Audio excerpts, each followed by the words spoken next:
আমাদের মাঝে উপস্থিত লক্ষ্মীপুর 2 আসনের সাবেক মাননীয় সংসদ সদস্য, এই লক্ষ্মীপুর 2 আসনের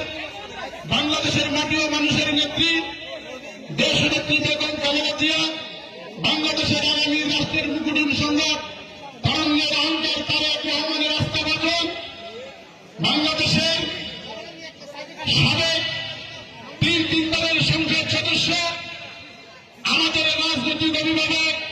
লক্ষ্মীপুর 2 আসনের উন্নয়নের রূপকার, লক্ষ্মীপুর জেলা বিএনপির সাবেক সভাপতি, জাতীয়তাবাদী ছাত্রদলের সোনালী বছর, জাতীয়তাবাদী ছাত্রদল ঢাকা মহানগরের সাবেক 3 দলের সভাপতি, জাতীয়তাবাদী ছাত্রদলের সাবেক সাংগঠনিক সম্পাদক, এই এলাকার উন্নয়নের রূপকার, আপনাদের উন্নয়নের মনি আমার প্রিয় নেতা জনাব বাবুল খায়ের ভূঁইয়া, আমাদের মাঝে উপস্থিত পৌর বিএনপির সভাপতি এবিএম জিলানী, থানা বিএনপির সভাপতি নজরুল ইসলাম মিঠু, পৌর বিএনপির সাধারণ সম্পাদক বিপি নজরুল ইসলাম লিটন সহ